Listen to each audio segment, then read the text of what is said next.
வாசிப்போம். ரோமர் 8வது அதிகாரத்துல 28 முதல் 31 வரைக்கும் உள்ள வசனங்கள்.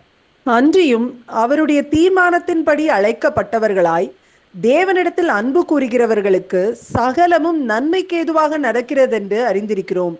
தம்முடைய குமாரன் அநேக சகோதரருக்குள்ளே முதற் பேரானவராய் இருக்கும் பொருட்டு தேவன் எவர்களை முன்னறிந்தாரோ அவர்களை தமது குமாரனுடைய சாயலுக்கு ஒப்பாயிருப்பதற்கு முன்குறித்திருக்கிறார். எவர்களை முன்குறித்தாரோ அவர்களை அழைத்தும் இருக்கிறார். எவர்களை அழைத்தாரோ அவர்களை நீதிமான்கள் ஆக்கியும் இருக்கிறார்.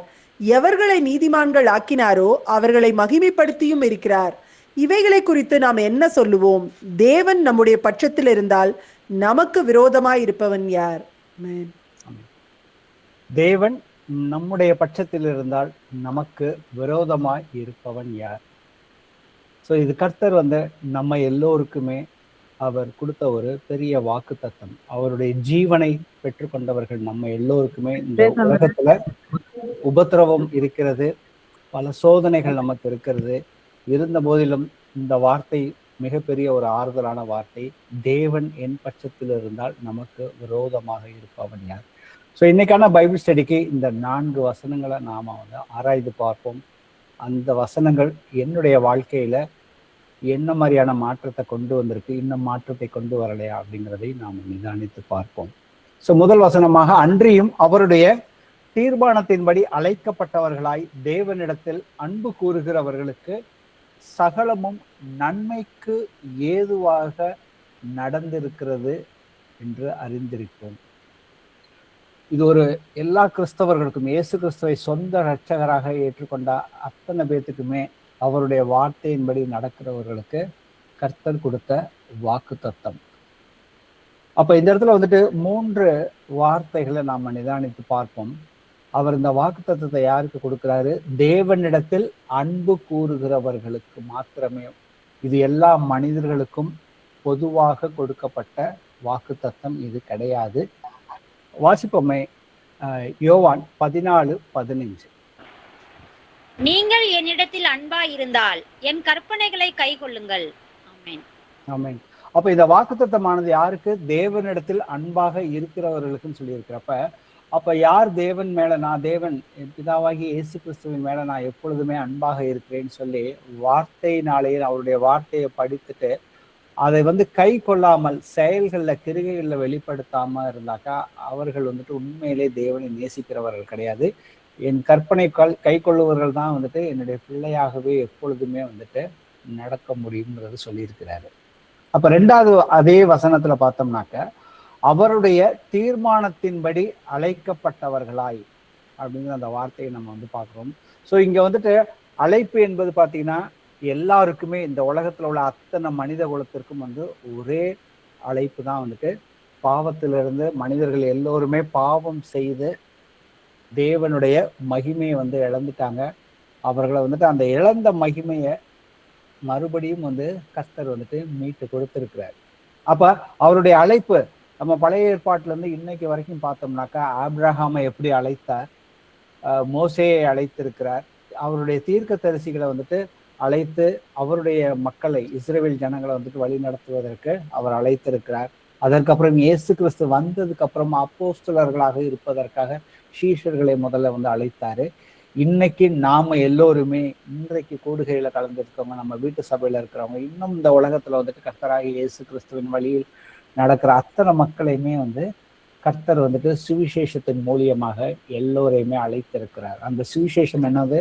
கர்த்தராகி இயேசு கிறிஸ்து என்னுடைய பாவங்களுக்காக, அவரே என்னுடைய பாவங்களை தன்னுடைய சரீரத்துல சுமந்து எனக்காக சிலுவையிலே தொங்கி ரத்தம் சிந்தி என்னுடைய பாவங்களை அவர் சுத்திகரிக்கிறார். அவர் எனக்காக மரித்து அடக்கம் பண்ணப்பட்டு உயிர்த்து அவருடைய மரணத்தையும் அவருடைய உயிர்த்தெழுதலை விசுவசிக்கிறவர்களுக்காக அவரே இன்னைக்கு பரிசுத்த ஆவியானவர் அவருடைய நீதியை நமக்கு கொடுத்திருக்காரு. தேவனுடைய நீதியை நமக்கு கொடுத்திருக்காரு. நாம இனி பாவிகள் கிடையாது, அவருடைய பிள்ளைகள். அப்ப இது எதற்காக அவர் செய்திருக்கிறார் அப்படிங்கிறப்ப பாக்குறப்ப, தேவனுடைய திட்டத்தில் நாம பங்கு கொள்ள வேண்டும். இந்த பூமியில இருக்கும் பொழுது பரலோகத்துக்குரிய எல்லா காரியங்களையும் நாம பூமியில நாம நடப்பிக்க வேண்டும் என்பதே அவருடைய சித்தமாக இருக்கிறது.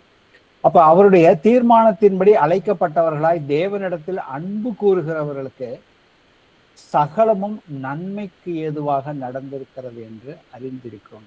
ஸோ இது ஒரு முக்கியமான வார்த்தை, சகலமும். அப்போ ஒரு சில காரியங்களை மாத்திரம் அவர் சொல்லவில்லை, சகலமும் என்ற அந்த வார்த்தை பார்த்தீங்கன்னா என்னுடைய வாழ்க்கையில நடக்கிற ஒவ்வொரு காரியங்கள், ஒரு சந்தோஷமாக இருக்கட்டும், ஒரு துக்கமான காரியங்களாக இருக்கட்டும், என்னுடைய வெற்றி, என்னுடைய தோல்விகள், எனக்கு ஏற்படுகிற நோய்கள், பிரச்சனைகள், சோதனைகள், துன்பங்கள், நாம காத்திருப்புகள், ஜபத்தின் மூலியமாக காத்திருப்பு, நமக்கு இன்னும் புரியாத எல்லா நிகழ்வுகள் இதுல அடங்கும். அப்ப சகலமும் சொல்லியிருக்காரு கர்த்தர் நன்மைக்கு ஏதுவாக.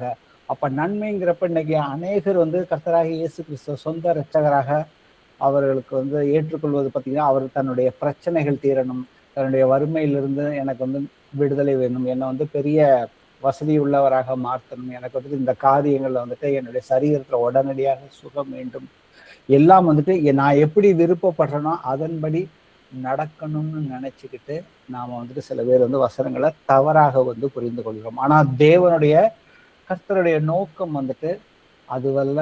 எல்லாமே ஒரு நம்ம கர்த்தரை ஏற்றுக்கிட்டோம்னா நமக்கு எல்லா பிரச்சனைகளும், ஏன்னா உங்களுக்கு உபத்திரமும் உண்டு, ஆனால் திடம் கொள்ளுங்கள், நான் எப்படி ஜெயித்தேனோ அதே போல நீங்களும் எல்லா காரியங்களிலும் வெற்றி கொள்ள முடியும். அப்ப தேவனுடைய நோக்கம் அப்படிங்கிறத நம்ம பார்த்தோம்னாக்க அதோட நோக்கத்தை கேள்வி இந்த இடத்துல இருக்குது, அதோடைய பதில் ரோமர் 8:29 இருக்குது. தம்முடைய குமாரன் அநேக சகோதரருக்குள்ளே முதற் பேராளராய் இருக்கும் பொருட்டு தேவன் எவர்களை முன் அறிந்தார்களோ அவர்களை தமது குமாரனுடைய சாயலுக்கு ஒப்பாய் இருப்பதற்கு முன் குறித்திருக்கிறார். ஒரே ஒரு நோக்கம்தான், தம்முடைய குமாரனுடைய சாயலுக்கு ஒப்பாய் இருக்கும்படி முன் குறித்திருக்கிறார்.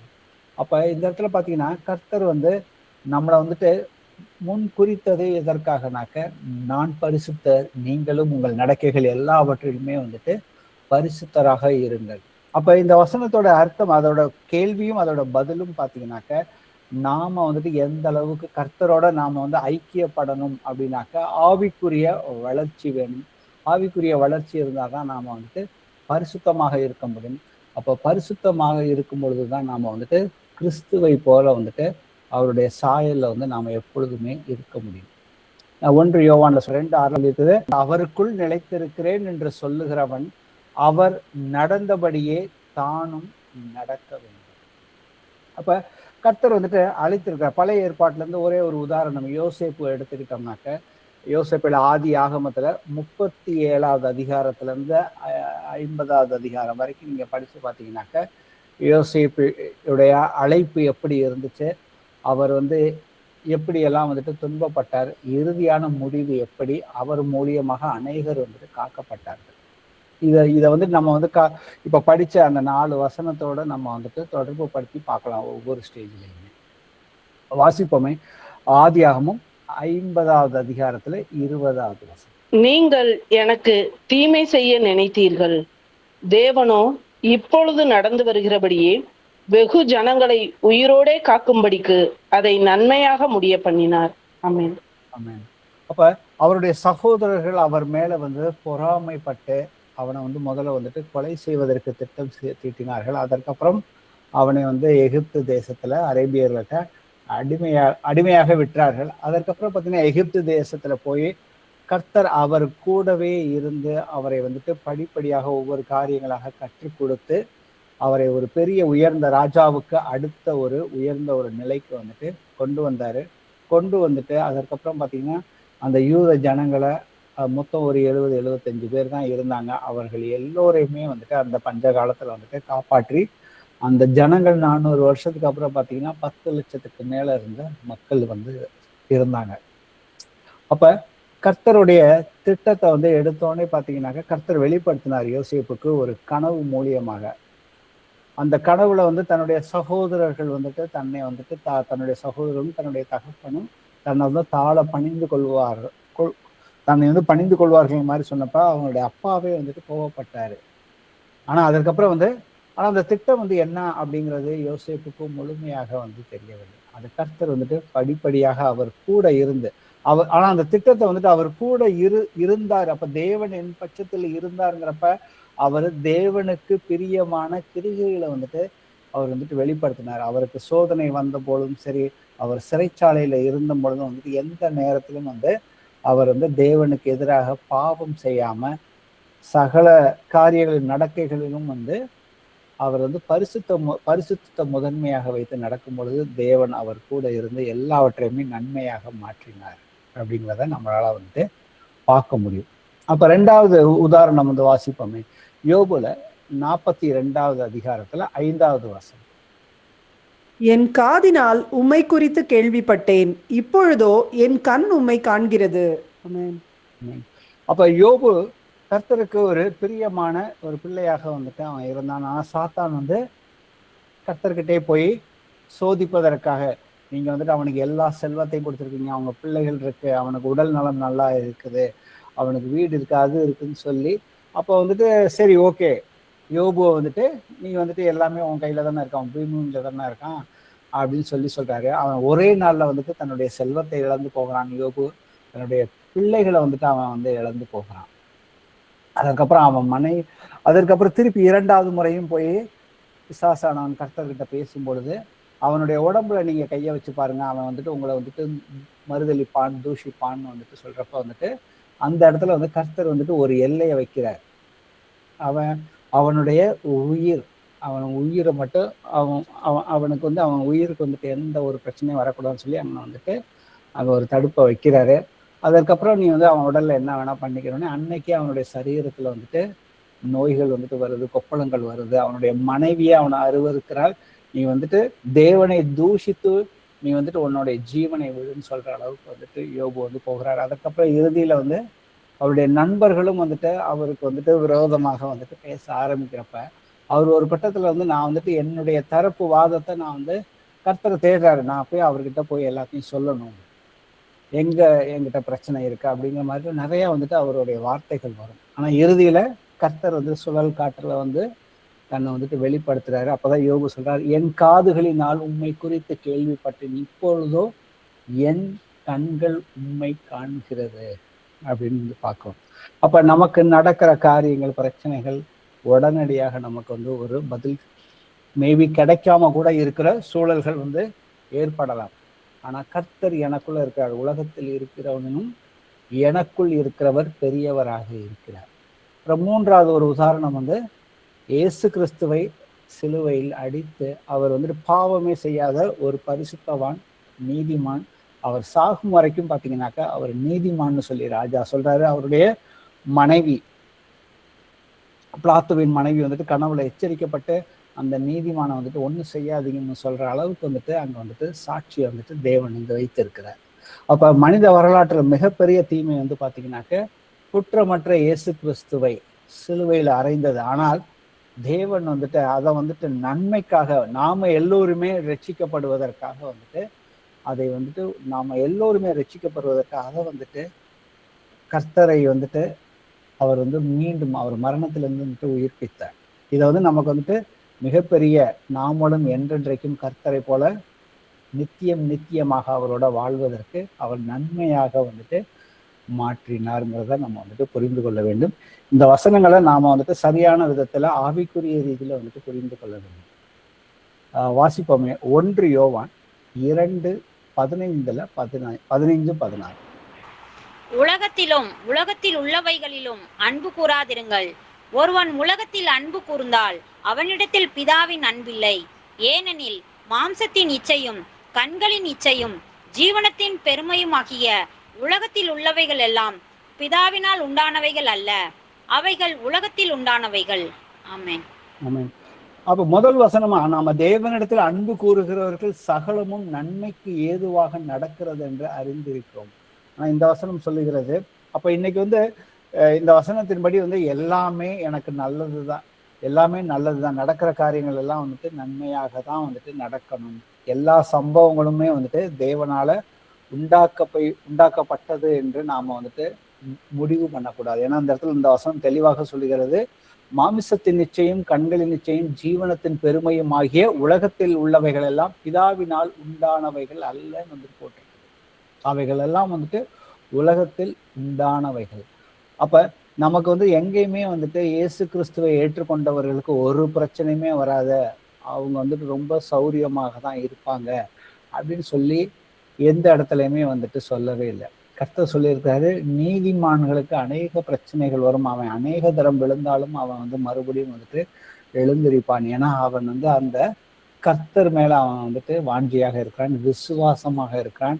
அந்த விசுவாசத்தை கிரியைகளை காட்டுறப்ப அவன் விழுந்து எழுந்திருப்பதுங்கிறது வந்துட்டு ஒரு சகஜமான ஒரு விஷயம்தான். ஆனா அவன் விழுந்தே இருப்பான் பாவத்துல அப்படிங்கிற மாதிரி எங்கேயுமே வந்துட்டு சொல்லலை.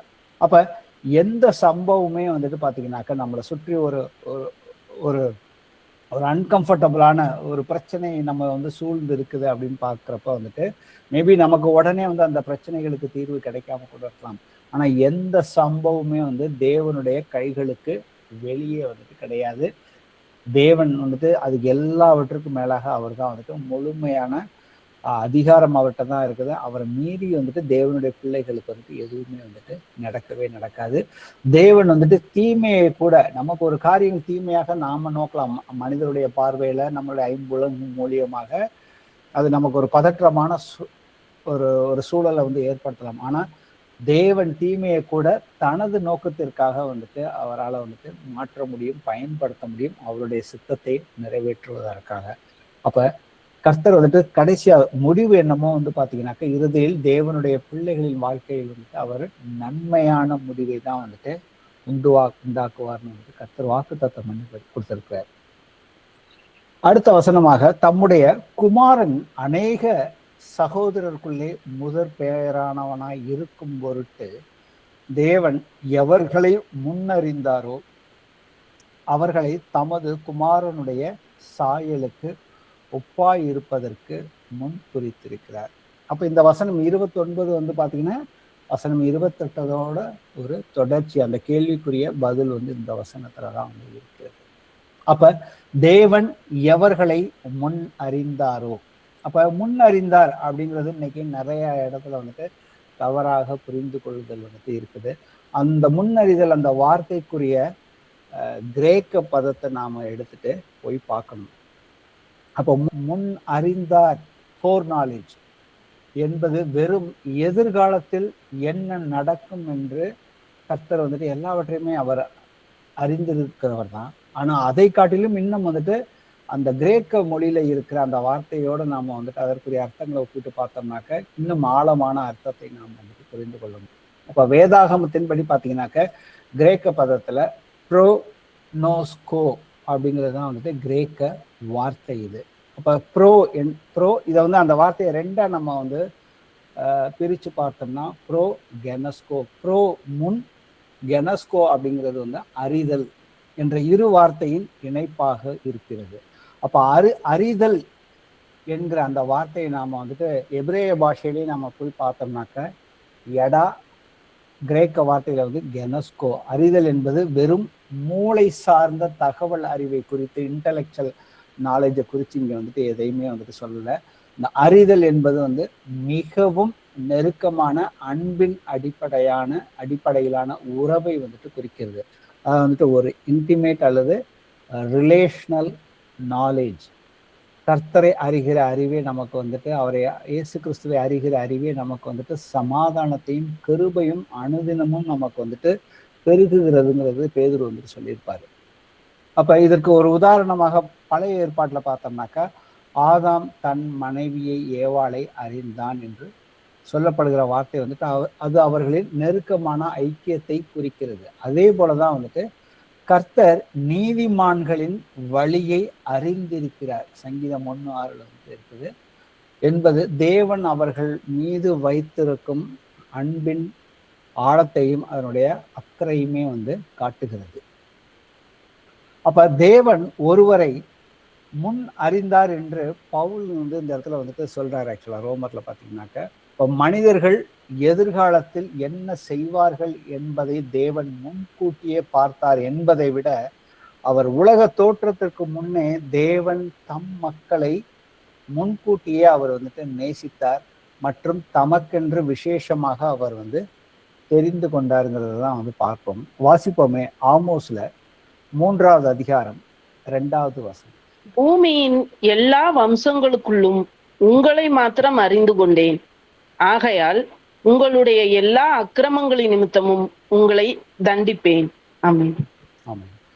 அப்ப கர்த்தர் வந்துட்டு இஸ்ரவேல் ஜனங்களை வந்து அவர் வந்துட்டு எல்லா ஜனங்களும், உலகத்துல வந்து எவ்வளவு ஜாதிகள் இருக்குது, ஆனா எல்லா ஜனங்களும் மத்தியிலையும் வந்து பாத்தீங்கன்னா அந்த சிறிய கூட்டத்தாரை தான் வந்துட்டு அவர் வந்துட்டு தன்னுடைய பிள்ளையாக அவர் வந்துட்டு தெரிந்து கொள்கிறார். பூமியின் எல்லா வம்சங்களிலும் உங்களை மாற்றம் அறிந்து கொள்கிறேன் அப்படிங்கிறாரு. அப்போ அதற்காக வந்துட்டு தேவனுக்கு வந்துட்டு மற்ற பிள்ளைகளை, மற்ற மக்களை யாரையுமே வந்துட்டு தெரியாதுங்கிற பொருள் படம் இங்க வந்து சொல்லலை. இங்க வந்துட்டு கர்த்தர் அவர்களை விசேஷமாக அந்த உறவுக்காக தன்னுடைய சித்தத்தை இந்த பூமியில் செயல்படுத்துவதற்காக அவர் வந்துட்டு முதல்ல வந்துட்டு தெரிந்து கொண்டார். ஏன்னா எல்லோருமே வந்து பாவம் செய்து தேவனுடைய மகிமையை இழந்து விட்டார்கள் வந்து வசனம் தெளிவாக சொல்லுகிறது. அதே போல இயேசு கிறிஸ்துவை யார் யார் வந்து முழுமையாக அவருடைய மரணத்தையும் அவருடைய உயிர்த்தெழுதலையும் விசுவசிக்கிறாங்களோ அவர்களை அத்தனை பேர்த்தையுமே வந்து ரட்சிப்புக்குள்ள வழி நடத்துறேன்னு வந்துட்டு ஆண்டவர் வந்து வாக்குத்தத்தமே வந்துட்டு பண்ணி கொடுத்துருக்காரு.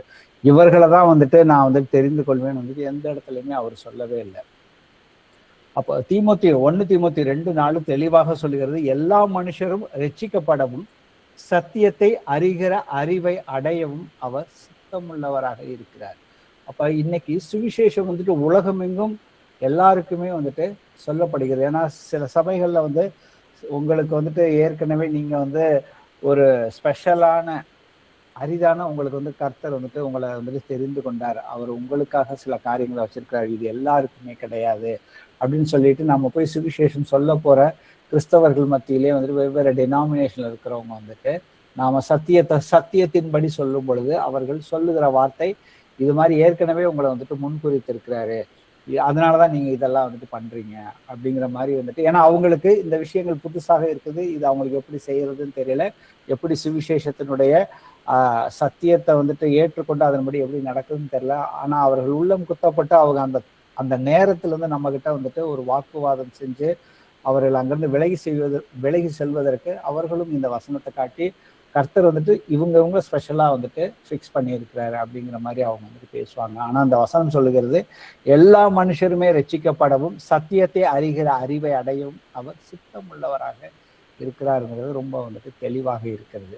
ஏன்னா இன்னைக்கு நமக்குள்ளே வீட்டு சபைகளுக்குள்ளே வந்துட்டு சில சகோதரர்கள் சில சகோதரிகள் மாத்திரம் வந்து இந்தந்த காரியங்களை கர்த்தருக்குரிய காரியங்கள் பண்றாங்க, இது அவங்களுக்காக வந்துட்டு இந்த வரம் இருக்குது, அவங்களுக்கு இந்த கிருபை இருக்குது, எனக்கு கிடையாது அப்படின்னு சொல்லி நாமே வந்துட்டு கர்த்தர் வந்துட்டு நம்மளை வந்துட்டு அவருடைய பிள்ளைகள், அவருடைய உடன் சுதந்திரவாளி, எல்லாவற்றையும் செய்வதற்கு அவர் வந்துட்டு அவர் அதிகாரத்தை கொடுத்திருக்கிறாரு. அவருடைய ஆவிய ஒரே ஆவிதான், இயேசு கிறிஸ்துவை எழுப்பினவருடைய ஆவி உங்கள் சரீரங்களில் வாசமாக இருக்குன்னு சொல்லி ரோமர்ல ரொம்ப தெளிவாக வந்துட்டு வசனம் வந்துட்டு இருக்குது.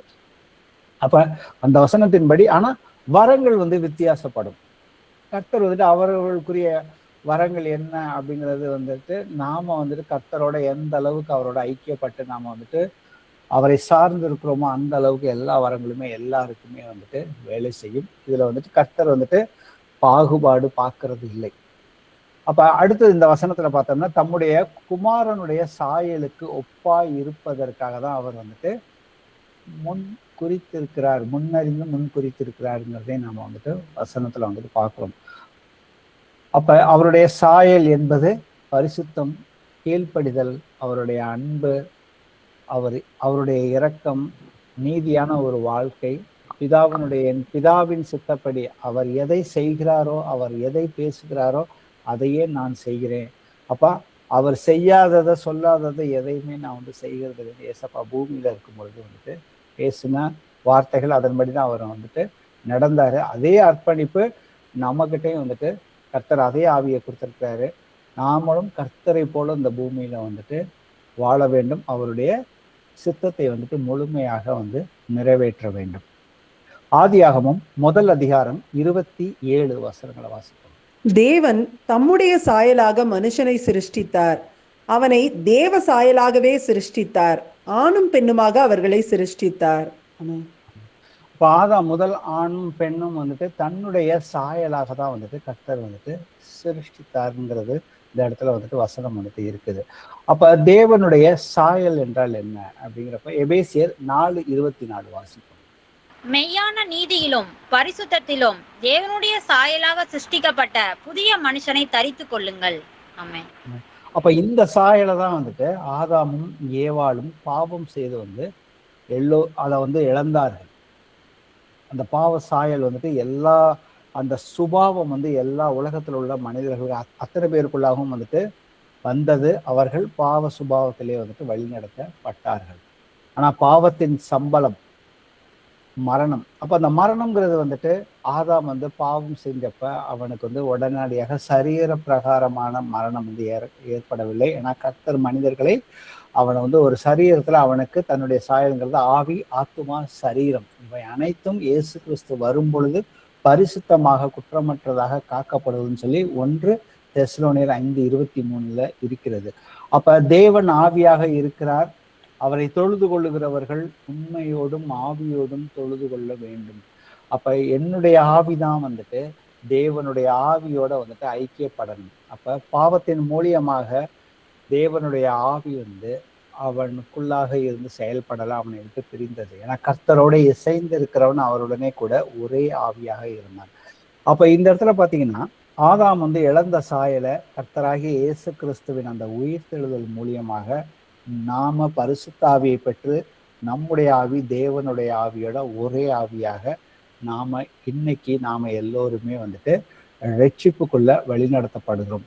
நம்முடைய ஆத்துமா வந்துட்டு அனுதினமும் வந்து சுத்திகரிக்கப்படுகிறது. எப்படின்னாக்க யோவான் 17:17 உம்முடைய சத்தியத்தினாலே அவர்களை பரிசுத்தமாக்கும், உம்முடைய வசனமே வந்துட்டு சத்தியம். இப்ப சத்தியத்தையும் அறிவீர்கள், சத்தியம் உங்களை விடுதலையாக்கும். அப்ப நம்மளுடைய மனம் வந்துட்டு புதிதாகிறதுனால வந்துட்டு நம்மளுடைய சரீரங்களை ஜீவ பலியாக வந்துட்டு நாம வந்துட்டு அவருக்கு ஒப்பு கொடுக்க வேண்டும் என்பதுதான் வந்துட்டு தேவனுடைய சித்தம். அப்படி இருக்கும் பொழுதுதான் நாம வந்து தேவனுடைய சித்தத்தையுமே அந்த பரலோகத்தில் செய்யப்படுகிறவைகள் எல்லாம் பூமியிலே நாம தான் வந்துட்டு செயல்படுத்த வேண்டும். அப்ப எவர்களை முன் அறிந்தாரோ அவர்களை முன் குறித்திருக்கிறார்னு சொல்லி ரோமர் 8:30 நாம வந்துட்டு வசனத்தை வந்துட்டு பார்த்தோம். அப்ப முன் குறித்திருக்கிறார் அப்படிங்கிறது பாத்தீங்கன்னாக்க என்னத்தை அவர் வந்து முன்னிற்கிறார், தன்னுடைய குமாரனுடைய சாயலுக்கு ஒப்பாய் இருப்பதற்கு முன் குறித்திருக்கிறாருங்கிறது நம்ம வந்து வசனத்தை பார்த்தோம். அவருடைய சாயல் வந்துட்டு பரிசுத்தம். அதற்கப்புறம் 28:29 வந்துட்டு தம்முடைய குமாரன் அநேக சகோதரர்களுக்குள்ளே முதற் பேரானவராய் இருக்கும் பொருட்டு. அப்ப இந்த வார்த்தையை வந்துட்டு நம்ம நிதானித்து பார்க்க வேண்டும். முதற் பேரானவராய் இருக்கும் பொருட்டு. இதற்கு ஒரு ஒத்த வசனம் கொலோசியர்ல 1:15 வாசிப்போம். அவர் அதரிசனமான தேவனுடைய தற்சுரூபமும் சர்வ சிருஷ்டிக்கும் முந்தின பேருமானவர்.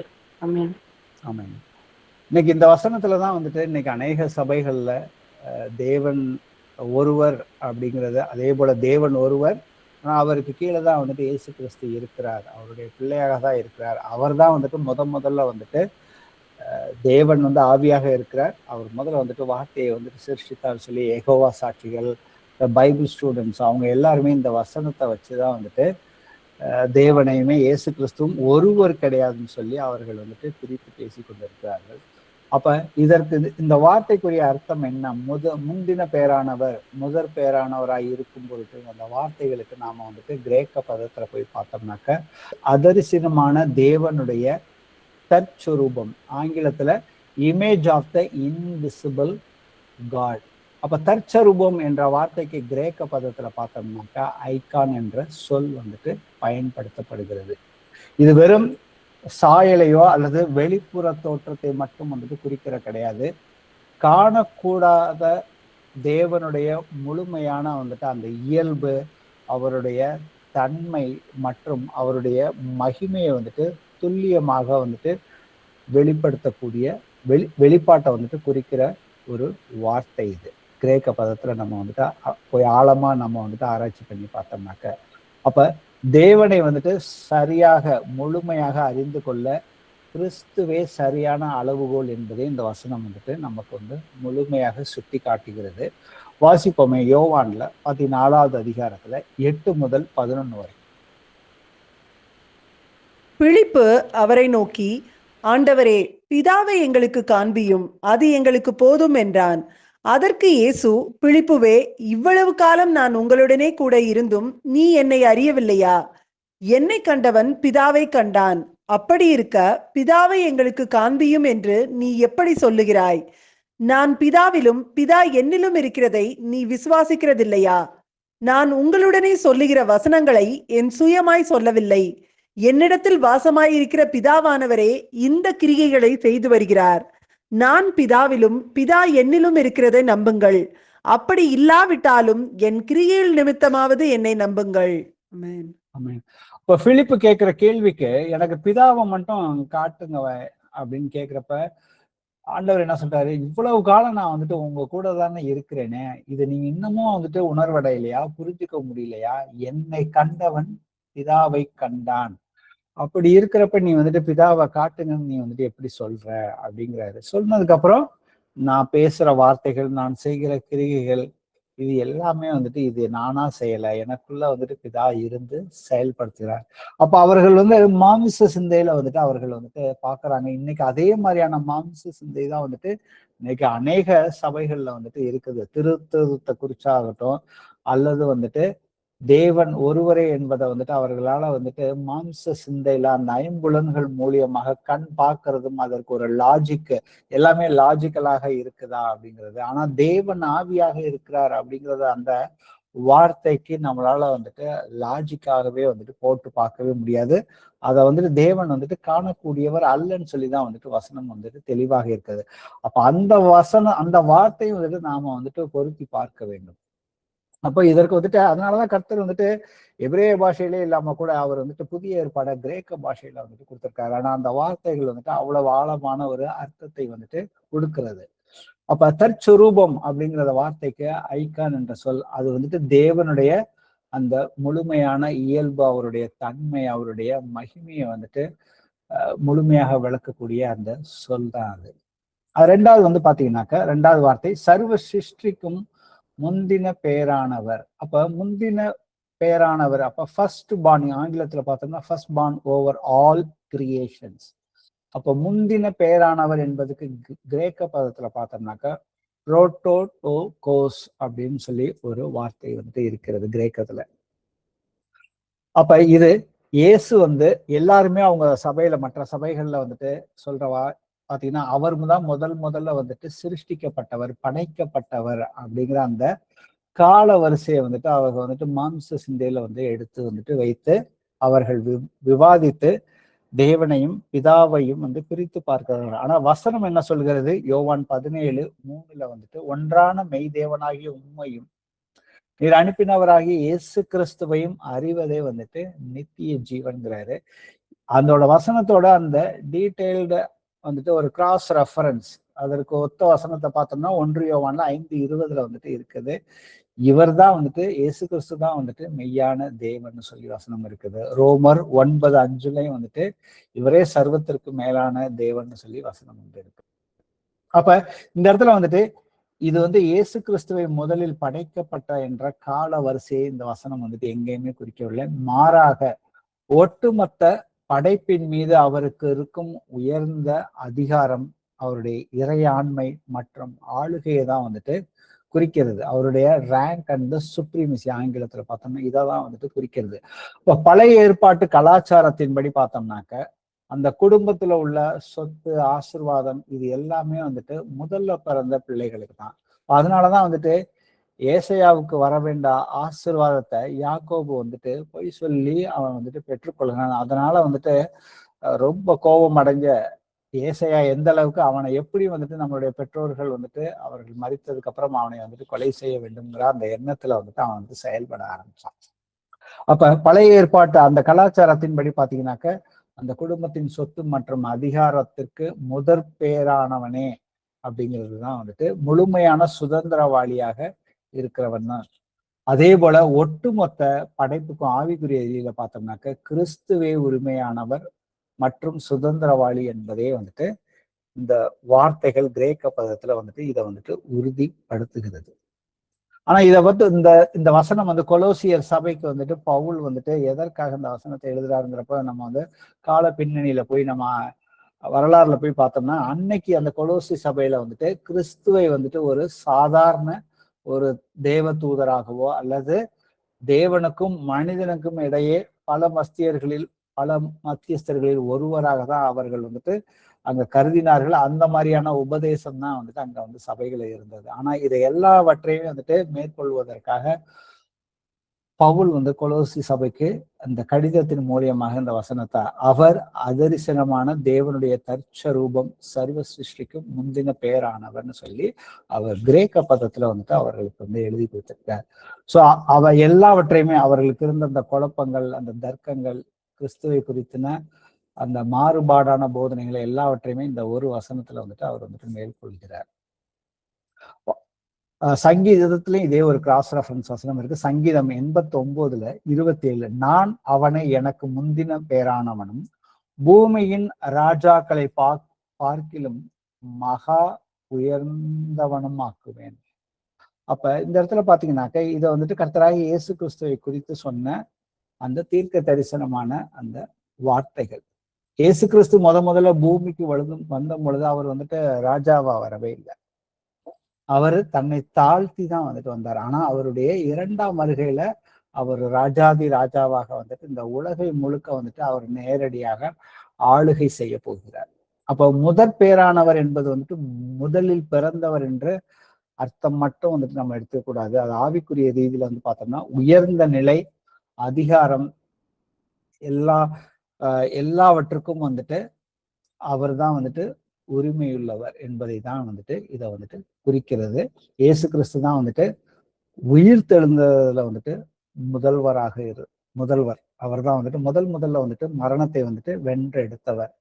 அப்ப தேவனுடைய அந்த குடும்பத்துல வந்துட்டு மூத்த குமாரனாக தான், ஏன்னா அந்த வசனம் வந்துட்டு தெளிவாக வந்துட்டு இருக்குது. தம்முடைய குமாரன் அநேக சகோதரருக்குள்ளேன்னு வந்துட்டு போட்டிருக்குது. அப்ப ஏசு கிறிஸ்து நம்மளை போலதான் வந்துட்டு மாம்சத்துல வந்தார். ஆனா அவர் தான் வந்துட்டு உயிர் தெழுந்ததுல முதல் பெயரானவர். அதனாலதான் வந்துட்டு தம்முடைய குமாரன் அநேக சகோதரர்களுக்குள்ளே முதற் பெயரானவராய் இருக்கும் பொருட்டுன்னு சொல்லி வசனம் வந்துட்டு சொல்லியிருக்கிறது. அப்ப கர்த்தர் அவருடைய ரட்சிப்பு, அந்த ரட்சிப்புங்கிறது நமக்குள்ளாக அதை நம்ம அவருடைய உயிர்த்தெழுதலை விசுவசிக்கும் பொழுது நம்முடைய ஆவி வந்துட்டு பிசாசின் பிடியிலிருந்து முழு விடுதலையை வந்துட்டு கர்த்தர் ஏற்கனவே கொடுத்து விட்டார். அப்ப நம்மளை வந்துட்டு நீதிமான்களை ஆக்கியிருக்கிறார். அதனாலதான் வந்துட்டு தேவன் எவர்களை முன்னறிந்தாரோ அவர்களை தமது குமாரனுடைய சாயலுக்கு ஒப்பா இருப்பதற்கு முன் குறித்திருக்கிறார் அப்படிங்கிறத இந்த வசனம் வந்துட்டு தெளிவாக வந்துட்டு இருக்கிறது. வாசிப்போமே ரோமர்ல 8:17. நாம் பிள்ளைகளானால் சுதந்திரரும் ஆமே, தேவனுடைய சுதந்திரரும் கிறிஸ்துவுக்கு உடன் சுதந்திரரும் ஆமே. கிறிஸ்துவுடனே கூட நாம் மகிமைப்படும்படிக்கு அவருடனே கூட பாடுபட்டால் அப்படியாகும். ஆமென். அப்ப நாம் பிள்ளைகளானால் சுதந்திரமாமே. அப்ப கிறிஸ்துவின் ஆவி நமக்குள்ள இருக்கிறப்ப அப்ப தேவன் வந்துட்டு எல்லா கிருகைகள் மேலையுமே நமக்கு வந்துட்டு சுதந்திரத்தை கொடுத்திருக்கிறாரு, அதிகாரத்தை கொடுத்திருக்கிறாரு. அதனாலதான் வந்துட்டு எனக்கு பூமியிலும் வானத்திலும் எனக்கு சகல அதிகாரம் கொடுக்கப்பட்டது. ஆதலால் நீங்க வந்துட்டு புறப்பட்டு போங்க, சுவிசேஷத்தை அறிவியுங்கள்னு சொல்லியிருக்காரு. அப்ப அவரை நம்மளை வந்துட்டு உடன் சுதந்திரமே சொல்லியிருக்கிறப்ப அவர் என்னென்ன காரியங்களை பூமியில செய்தாரோ அதை நாம வந்துட்டு செய்ய வேண்டும். அப்ப செய்யும் பொழுது எப்படி வந்து பிதாவானவர் இயேசு கிறிஸ்துவை மகிமைப்படுத்தினாரோ அதே போல கிறிஸ்துவுடனே நாமும் மகிமைப்படும்படிக்கு அவருடனே பாடுபட்டால் அப்படி ஆகும் அப்படின்னு சொல்லியிருக்காரு வசனம். அப்ப இந்த இடத்துல வந்து பார்த்தோம்னாக்க 30வது வசனம், எவர்களை முன் குறித்தார்களோ அவரை அழைத்திருக்கிறார். அப்ப இன்னைக்கு நம்மளை எல்லாரையுமே கர்த்தர் வந்துட்டு அழைத்திருக்கிறார். எதற்காக அழைத்திருக்கிறார்? அவருடைய சுதந்திரத்துல நாம வந்துட்டு பங்கு பெறுவதற்கும் அந்த சுவிசேஷத்தை வந்துட்டு நாம வந்துட்டு எல்லோருக்குமே எடுத்து செல்வதற்கும், அப்ப கட்டுண்டவர்களுக்கு வந்துட்டு விடுதலை கொடுப்பதற்கும், சிறைப்பட்டவர்களை வந்துட்டு அவர்களுக்கும் விடுதலை கொடுப்பதற்கும், காயப்பட்டவர்களுக்கு மருந்து கொடுப்பதற்கும் எல்லாமே ஆவிக்குரிய ரீதியில வந்துட்டு கர்த்தர் வந்து செஞ்சிருக்கார், அவர் செய்து காட்டியிருக்கார். நமக்கு இன்னைக்கும் அனுதினமும் வந்து கர்த்தர் வந்துட்டு அதை வந்து சொல்லி கொடுத்துக்கிட்டே இருக்கிறார். நாம அவருடைய சத்தத்தை வந்துட்டு நாம கேட்கிறோமா அப்படிங்கிறத நிதானித்து நாம வந்துட்டு பார்க்க வேண்டும். வாசிப்போம் 2 கொரிந்தியர்ல 3:18. நாம் எல்லாரும் திறந்த முகமாய் கர்த்தருடைய மகிமையை கண்ணாடியிலே காண்கிறது போல கண்டு, ஆவியாய் இருக்கிற கர்த்தரால் அந்த சாயலாகத்தானே மகிமையின் மேல் மகிமை அடைந்து மறுரூபப்படுகிறோம். ஆமென். அப்ப இந்த இடத்துல வந்துட்டு ஆவியாக இருக்கிற கர்த்தரால் அந்த சாயலாகத்தானே மகிமையின் மேல் மகிமை அடைந்து மறுரூபமாக்கப்படுகிறோம் அப்படிங்கிற வார்த்தையை பார்த்தோம்னாக்க, இது தொடர்ந்து இயேசு கிறிஸ்து வர வரைக்கும் பரிசுத்த ஆவியானவர் நம்மளை வந்துட்டு அவருடைய கிருபையினால வந்துட்டு தேவனுடைய இயேசு கிறிஸ்துவின் சாயலாக நம்மளை வந்துட்டு மாற்றிக்கொண்டே இருக்கிறார். அதற்கு நாம வந்துட்டு அவரோட வந்துட்டு தொடர்ந்து பயணிக்க வேண்டும் அவருடைய வார்த்தையின்படி. ஏன்னா அந்த மகிமை அடைகிறது தான் வந்துட்டு இறுதி இலக்கு. அப்ப எவர்களை முன்குறித்தாரோ அவர்களை அழைத்திருக்கிறார். அப்ப அழைத்த நமக்கு வந்துட்டு நீதிமான்களாக ஆக்கி இருக்கிறாருங்கிறப்ப அவருடைய ஆவியை நமக்கு வந்துட்டு கொடுத்திருக்கிறார். அப்ப எவர்களை நீதிமான்களாக்கி இருக்கிறாரோ அடுத்தது வந்துட்டு பாத்தீங்கன்னாக்க நாம வந்துட்டு அவருடைய சாயலாக மகிமையின் மேல் மகிமை அடைந்து மறுரூபம் ஆக்க வேண்டும். அப்ப என்னுடைய சிந்தனைகள், என்னுடைய பேச்சுக்கள், என்னுடைய செயல்கள் எல்லாவற்றிலுமே வந்துட்டு கர்த்தரை வந்துட்டு போல வந்துட்டு நாம வந்துட்டு மாற வேண்டும்ங்கிறது தான் வந்துட்டு தேவனுடைய சித்தமாக இருக்குது. இதே விஷயத்தை தான் வந்துட்டு 1 யோவான்ல 3:2 சொல்லுவாரு, அவர் வெளிப்படும் பொழுது நாம் அவருக்கு ஒப்பாக இருப்போம்னு சொல்லிதான் வந்துட்டு வசனம் வந்துட்டு இருக்கிறது. அப்ப கிறிஸ்துவின் சாயலுக்கு ஒப்பாகும் வேலைதான் வந்துட்டு அதுதான் வந்துட்டு இறுதியான இலக்கு. இந்த 4 வசனத்துல பார்த்தோம்னா இதுதான் வந்துட்டு ஒரு மையமானது. நம்ம கிறிஸ்துவ வாழ்க்கைக்குரிய அந்த 4 வசனங்கள் ரோமர் 8:28 31 வரைக்கும் அதை வந்து சுருக்கமா வந்துட்டு சொல்லியிருக்கிறாரு. அப்ப நாம வந்துட்டு அவருடைய சாயல், நம்ம தேவனுடைய சாயலை பெற்று விட்டோம்னா அதற்குரிய கிரிகைகள், செயல்பாடுகள் எல்லாம் வந்துட்டு என்னிலிருந்து வந்துட்டு வெளிப்பட வேண்டும். அதுதான் நம்மளுடைய இலக்குன்னு வந்துட்டு இங்க வந்து கர்த்தர் சொல்லியிருக்கிறாரு. அதற்கப்புறம் ரோமர் 8:31 வந்துட்டு சொல்லியிருக்காரு, இவைகளை குறித்து நாம் என்ன சொல்லுவோம்? தேவன் நம்முடைய பட்சத்தில் இருந்தால் நமக்கு விரோதமாய் இருப்பவன் யார்? சோ இதுதான் அவர் வந்துட்டு வாக்கு தத்தம் பண்ணி கொடுத்துருக்காரு. உச்சகட்டத்தின் வாக்கு தத்தமே இதுதான். அப்ப இவைகளை குறித்து இந்த வாக்கு தத்தமே வந்து பாத்தீங்கன்னாக்க இந்த மேல உள்ள அந்த 3 வசனத்தை வச்சுதான் வந்துட்டு அவர் அடுத்தது வந்துட்டு இதை வந்து சொல்றாரு. அப்ப இன்னைக்கு நமக்கு எவ்வளவோ பிரச்சனைகள் வரலாம். இந்த பிரச்சனைகள் எவ்வளவு வந்தாலும் நமக்கு விரோதமாக ஒருத்தருமே இருக்க முடியாதுன்னு தான் சொல்லி இந்த வசனம் வந்துட்டு சொல்லுகிறது. அப்ப இந்த 3 வசனங்களோட அதை இணைத்து பார்த்தோம்னாக்க சகலமும் நன்மைக்கு ஏதுவாக நடக்கிறது. தேவன் வந்துட்டு முன்னறிந்தார், முன்குறித்தார், அழைத்திருக்கிறார், நீதிமான்களாக்கி இருக்கிறார், மகிமைப்படுத்தினார். இதையெல்லாம் வந்து பவுல் வந்துட்டு அதை வரிசைப்படுத்தி தான் வந்துட்டு அதுக்கு அர்த்தம் சொல்றாரு, தேவன் நம் பட்சத்தில் இருந்தார். அப்ப இதோடைய அர்த்தம் என்ன? தேவன் நமக்காக, ஆவியானவர் நமக்குள்ளாக இருந்து எல்லா காரியங்களிலுமே வந்துட்டு நம்ம கூட வந்து செயல்படுகிறார். அவர் தேவன் நம்மை விட்டு விடவே இல்லை. நான் உன்னை விட்டு விலகுவதும் இல்லை, உன்னை கை விடுவதும் இல்லைன்னு சொல்லி நமக்கு வாக்குத்தத்தம் பழைய ஏற்பாட்டிலையும் பண்ணியிருக்காரு, இன்னைக்கு புதிய ஏற்பாட்டிலையும் அதே தான் வந்துட்டு. அப்ப நமக்கு எதிரி வந்துட்டு கிடையவே கிடையாது அப்படிங்கிறது வந்துட்டு இது வந்து கிடையவே கிடையாது. நம்ம என்ன ஒரு பிரச்சனைக்குள்ள போனாலும் தேவன் நம் பட்சத்தில் இருந்தால் அது எல்லாத்தையுமே வந்துட்டு மாற்றுவதற்கு அவர் வல்லவராக இருக்கிறார். ஆனா ஒவ்வொன்றுக்குமே வந்துட்டு ஒரு கண்டிஷன் வந்து கொடுத்திருக்கிறாரு. அதை நாம வந்துட்டு நிறைவு செய்யும் பொழுது, அதன்படி நாம நடக்கும் பொழுது பாத்தீங்கன்னாக்க அவர் நன்மைக்கு ஏதுவாக சகலத்தையுமே அவர் வந்துட்டு மாற்றுவதற்கு வல்லவராக தான் வந்துட்டு இருக்கிறாரு. அதற்கு ஒரு உதாரணமாக பழைய ஏற்பாட்டுல இருந்தே வாசிப்போமே. 2 ராஜாக்கள்ல 6வது அதிகாரத்துல 15-17 வரை. தேவனுடைய மனுஷனின் வேலைக்காரன் அதிகாலமே எழுந்து வெளியே புறப்படுகையில், இதோ இராணுவமும் குதிரைகளும் ரதங்களும் பட்டணத்தை சுற்றி கொண்டிருக்க கண்டான். அப்பொழுது வேலைக்காரன் அவனை நோக்கி, ஐயோ என் ஆண்டவனே, என்ன செய்வோம் என்றான். அதற்கு அவன், பயப்படாதே, அவர்களோடு இருக்கிறவர்களை பார்க்கிலும் நம்மோடு இருக்கிறவர்கள் அதிகம் என்றான். அப்பொழுது எலிசா விண்ணப்பம் பண்ணி, கர்த்தாவே, இவன் பார்க்கும்படி இவன் கண்களை திறந்தருளும் என்றான். உடனே கர்த்தர் அந்த வேலைக்காரன் கண்களை திறந்தார். இதோ, எலிசாவை சுற்றிலும் அக்கினிமயமான குதிரைகளாலும் ரதங்களாலும் அந்த மலை நிறைந்திருக்கிறதை அவன் கண்டான். ஆமென். அப்ப இந்த வசனத்துல உள்ள முதல் வார்த்தையை கவனிச்சு பார்த்தோம்னாக்க, தேவனுடைய மனுஷனின் வேலைக்காரன் தான் ஆரம்பிக்குது. அப்ப தேவனுடைய மனுஷனை தான் வந்துட்டு அந்த சீரியா இராணுவம் வந்துட்டு அவரை வந்து கைது செய்து ராஜா கிட்ட முன்னாடி போய் நிறுத்துறதுக்காக தான் வந்துட்டு ஒரு பெரிய இராணுவ படையே வந்திருக்குது. அதை வந்துட்டு அந்த வேலைக்காரன் பார்த்து அவனுக்குள்ளாக வந்துட்டு எழுந்த பயம், தன்னுடைய பயத்தை வந்துட்டு தன்னுடைய எஜமான்ட்ட எலிஷா கிட்ட வந்துட்டு சொல்றாரு. அப்ப எலிஷா, தேவனுடைய மனுஷன் வாயிலிருந்து வரக்கூடிய முதல் வார்த்தை என்னன்னு பாருங்க. அவன் வந்துட்டு அவ்வளவு பெரிய ஒரு இராணுவம் வந்திருக்கு, ஆனா அவன் சொல்றது, நீ பயப்படாதே, அதற்கு அவன் பயப்படாதே அப்படின்னு சொல்லிட்டு, அவர்களை பார்க்கிலும் நம்மோடு இருக்கிறவர்கள் அதிகம் என்றாள். அப்ப அதை கேட்கிறப்ப அந்த வேலைக்காரனுக்கு பைத்தியக்காரத்தனமா இருக்கும். ஏன்னா அவனை சுற்றி வந்து இருக்கிறது இராணுவம் தான், இங்க இருக்கிறது நாம ஒரு 10-15 பேர் தான் இருப்போம். ஆனா இவர் பாட்டு வந்துட்டு சொல்றாரு, நம்மளோட இருக்கிறவங்க தான் வந்துட்டு அதிகமாக இருக்கிறார்கள். அப்ப இந்த வசனத்தை பொருத்தி பார்த்தோம்னா, தேவன் நம் பட்சத்தில் இருந்தால், அப்ப தேவன் எனக்குள்ள இருந்தாலுமே வந்துட்டு ஆவிக்குரிய ரீதியில தேவன் ஆவியாக இருக்கிறார். அப்ப அவருடைய சர்வ சேனையுமே வந்துட்டு அவர் கூட தான் இருக்குங்கிறத அவர் வந்துட்டு இந்த வசனத்தின் மூலியமாக தெளிவா வந்துட்டு காட்டுகிறார். அப்ப அதை வந்து வேலைக்காரன் வந்துட்டு அவன் வந்து மாம்ச கண்ணுல வந்துட்டு 5 புலன்கள் மூலியமாக அவனால வந்துட்டு புரிந்து கொள்ள முடியாது. அவனுடைய அந்த ஆவிக்குரிய கண்களை வந்துட்டு, ஆண்டவரை நீங்க வந்துட்டு திறந்து காட்டுங்க அப்படின்னு வந்துட்டு அவன் விண்ணப்பம் பண்ணும் பொழுது கர்த்தர் உடனே அந்த வேலைக்காரன்களின் கண்களை திறந்தார். அப்ப அதுக்கப்புறம் வந்துட்டு எலிசாவை சுத்தி வந்துட்டு தேவனுடைய மனுஷனுக்கு அவ்வளவு ஒரு பாதுகாப்பை வந்து கர்த்தர் எப்பொழுதுமே வந்துட்டு கொடுக்கிறார். சூழல்கள் நமக்கு வந்துட்டு எப்படி வேணாலும் வந்துட்டு வரலாம்.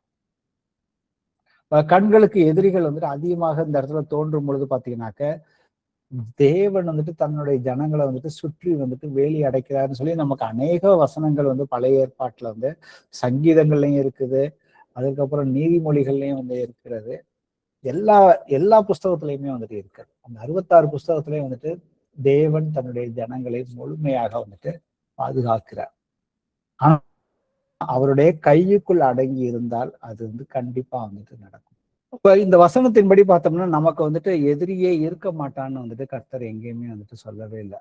அப்ப உண்மையில வந்துட்டு பாத்தீங்கன்னா விசுவாசிகளுக்கு சாத்தான் வந்து எப்பொழுதுமே வந்துட்டு எதிர்க்கிறவனாக தான் இருக்கிறான். எந்த நேரமும் வந்து அவன் வந்துட்டு தேவனுடைய பிள்ளைகளுக்கு வந்துட்டு எதிராக, அவருடைய வசனத்தை கை கொள்றவர்களுக்கு எதிராக வந்துட்டு அவர்களை ஏதாவது ஒரு விதத்துல வந்துட்டு குற்றம் பிடிப்பதுதான் வந்துட்டு, அவர் குற்றம் பிடித்து அவர்களை குற்ற உணர்வுக்குள்ள வைத்து பாவத்திலே நிலைத்து இருக்க வைப்பதுதான் வந்துட்டு பிசாசனுடைய வேலையாக இருக்கிறது. அதுக்கப்புறம் பாத்தீங்கன்னா நாம இந்த உலகத்துல இருக்கிறோம்.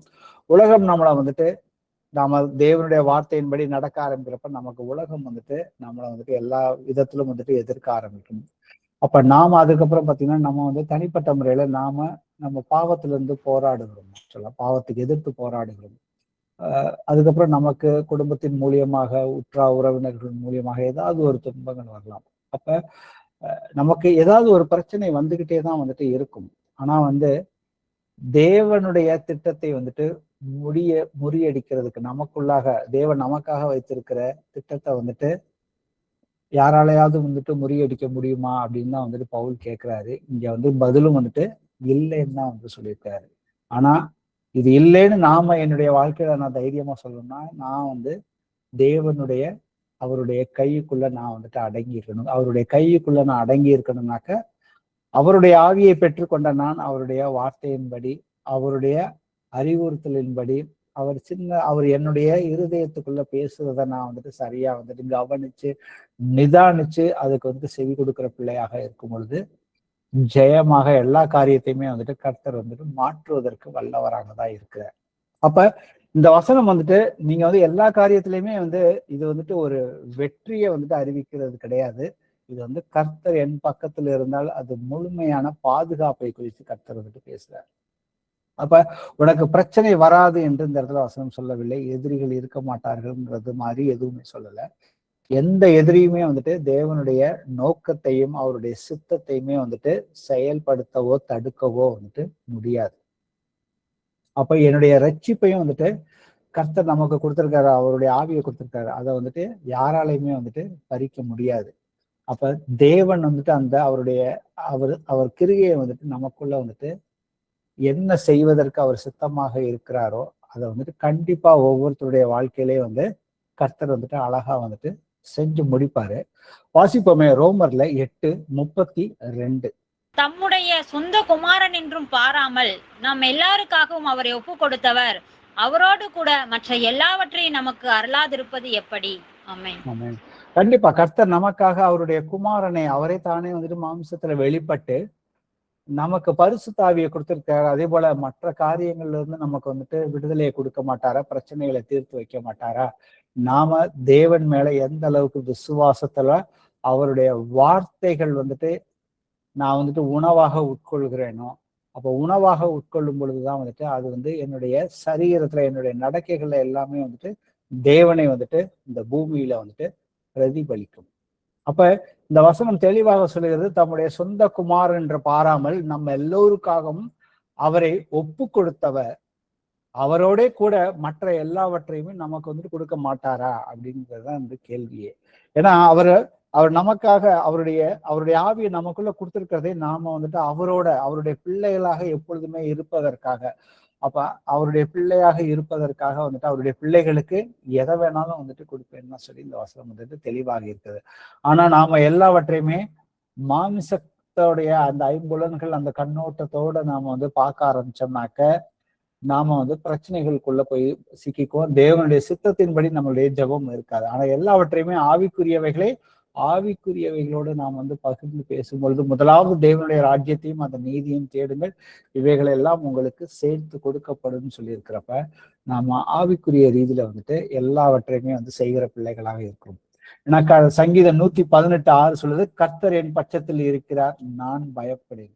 எபிரேயர்ல கர்த்தர் 13:6, கர்த்தர் எனக்கு துணை நிற்கிறார், நான் பயப்படேன். உனக்கு விரோதமாக உருவாக்கப்படும் எந்த ஆயுதமும் வாய்க்காதுன்னு சொல்லியிருக்கிறாரு. வாசிப்போமே அடுத்தது வந்துட்டு கடைசி வசனமாக ரோமர்ல 8வது அதிகாரத்துல 33 39 வரைக்கும். தேவன் தெரிந்து கொண்டவர்கள் மேல் குற்றம் சாட்டுகிறவன் யார்? தேவன் அவர்களை நீதிமான்களாக்குகிறவர். ஆக்கினைக்குள்ளாக தீர்க்கிறவன் யார்? கிறிஸ்துவே மரித்தவர், அவரே எழுந்தும் இருக்கிறவர், அவரே தேவனுடைய வலது பாரிசத்திலும் இருக்கிறவர், நமக்காக வேண்டுதல் செய்கிறவரும் அவரே. உமது நிமித்தம் எந்நேரமும் கொல்லப்படுகிறோம், அடிக்கப்படும் ஆடுகளைப் போல எண்ணப்படுகிறோம் என்று எழுதியிருக்கிறபடி நேரிட்டாலும் கிறிஸ்துவின் அன்பை விட்டு நம்மை பிரிப்பவன் யார்? உபத்திரவமோ, வியாகுலமோ, துன்பமோ, பசியோ, நிர்வாணமோ, நாசமோசமோ, பட்டயமோ, இவை எல்லாவற்றிலேயும் நாம் நம்மில் அன்பு கூறுகிறவராலே முற்றும் ஜெயம் கொள்ளுகிறவர்களாய் இருக்கிறோமே. மரணமானாலும் ஜீவனானாலும் தேவதூதர்களானாலும் அதிகாரங்களானாலும் வல்லமைகளானாலும் நிகழ்காரியங்களானாலும் வரும் காரியங்களானாலும் உயர்வானாலும் தாழ்வானாலும் வேறு எந்த சிருஷ்டியானாலும் நம்முடைய கர்த்தராகிய கிறிஸ்து இயேசுவில் உள்ள தேவனுடைய அன்பை விட்டு நம்மை பிரிக்க மாட்டாதென்று நிச்சயித்திருக்கிறேன். ஆமென். அப்ப இந்த வசனம் வந்து மொத்தமா ரொம்ப டீட்டெயில்டா வந்துட்டு கர்த்தர் வந்துட்டு பேசி இருக்கிறார் பவுல் மூலியமாக. அப்ப முதல்ல வந்து பாக்குறப்ப தேவன் தெரிந்து கொண்டவர்கள் மேல் குற்றம் சாட்டுகிறவன் யார் அப்படிங்கிறதான் வந்துட்டு கேள்வியை வந்துட்டு வைக்கிறார். ஏன்னாக்க தேவன் தானே வந்துட்டு அவர்களை வந்துட்டு நீதிமான்களாக்கியிருக்கார். நம்ம எல்லாம் வந்துட்டு நமக்கு எதிராக இன்னைக்கு யாராவது பேசலாம், இல்ல நம்முடைய மனசாட்சியை சில நேரத்துல நம்ம பாவம் செய்யறப்ப நம்மளை வந்துட்டு குற்றப்படுத்தலாம், மனிதர்கள் குற்றப்படுத்தலாம். ஆனா பிசாசானவன் அதற்கு மேல வந்துட்டு எந்நேரமும் வெளிப்படுத்தின 12:10 வந்துட்டு தேவனுடைய பிள்ளைகளை வந்துட்டு எப்பொழுதுமே வந்துட்டு குற்றம் சாட்டுவதற்காக அவன் வந்து பூமியில வந்துட்டு இருக்கிறான், விழுந்திருக்கிறான் அப்படின்னு வசனம் வந்து தெளிவாக இருக்கிறது. ஆனால் கர்த்தர் தான் வந்துட்டு தீர்ப்பளிக்கிறவர், அவர் தான் வந்துட்டு நியாயாதிபதி, நீதிபதிகளுக்கெல்லாம் வந்துட்டு நீதிபதி அவரே வந்துட்டு நம்மளை வந்துட்டு நீதிமான்னு வந்துட்டு அவர் வந்துட்டு தீர்ப்பு கொடுத்து விட்டார். அந்த தீர்ப்பை யாராலையுமே வந்துட்டு மாற்றவே வந்துட்டு முடியாது. ஆனா வந்துட்டு பிசாசானவன் வந்துட்டு அவன் வந்து ஏதாவது பொய்ய சொல்லி, நீ வந்துட்டு நாம ஏதாவது தவறு செய்யறப்ப, ஏன்னா எனக்கு பாவம் இல்லை என்போமானால் நம்மை நாமே